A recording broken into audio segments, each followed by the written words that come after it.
Et un thème forcément évoqué pendant ce sommet, c'est la migration clandestine. Les pays du Maghreb, vous le savez, sont des passages obligés vers l'Europe pour les migrants.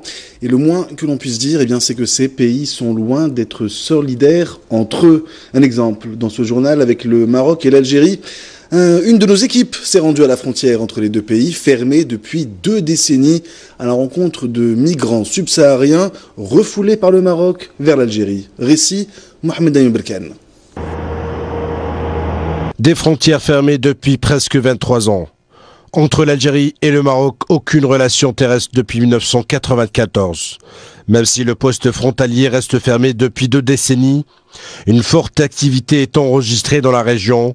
Un flux très important de migrants traverse la frontière pour se rendre en Algérie, aidés par le Marzane, le chemin qui mène à la frontière entre Marnia et Zouïa, où nous avons rencontré des centaines de migrants de toutes nationalités. Après avoir réussi à passer la frontière, ils traversent des kilomètres pour atteindre le premier village algérien à la recherche d'eau et de quoi se nourrir. Depuis sur la colline là-bas, on marche jusqu'ici là. Mais comme il y a des amis derrière, on était presque 84. Le Maroc traque les migrants clandestins. Un traitement inhumain leur est réservé selon leurs témoignages. Des migrants gardent des séquelles physiques après avoir été dépouillés de leur argent, de leur téléphone ou encore de leurs documents de voyage, puis jetés en prison avant de pouvoir s'enfuir de cet enfer et s'infiltrer en Algérie.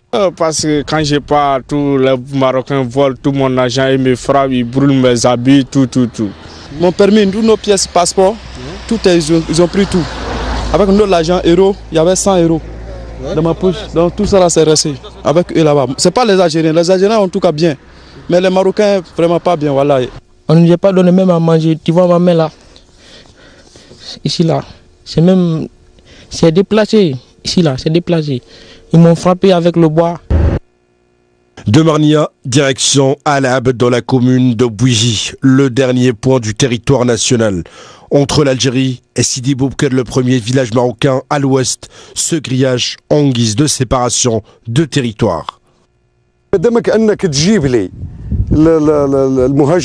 Ils sont en train de regrouper tous les clandestins et ils les déposent tout au long de la frontière algéro-marocaine de Tindouf à Marsa Ben Melidi dans le seul but de nuire à l'Algérie. Notre route a croisé quelques-uns d'entre eux qui sont arrivés à Sebdo en marchant. Moussa, tout juste 16 ans, et l'un d'eux arrivait du Cameroun via la frontière marocaine à la recherche d'un travail. Il raconte le calvaire de la traversée et la traque du Marzane. On est arrivé là-bas au Maroc, on nous a arrêtés, la police, gendarmerie marocaine. Ils nous ont arrêtés, ils ont tout pris chez nous, les téléphones, l'argent, tout ça. Ils ont pris nous fermés en prison, on a fait 4 jours. Oui, après, ils nous ont libérés la nuit. Ils disent qu'il faut qu'on marche. On dit que nous, on ne peut pas marcher à pied.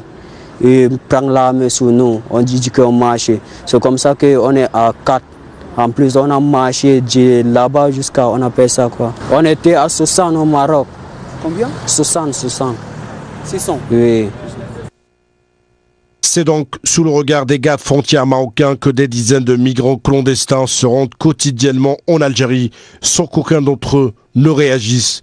L'Algérie qui est devenue une porte dorée pour les migrants subsahariens qui mènent directement au continent européen.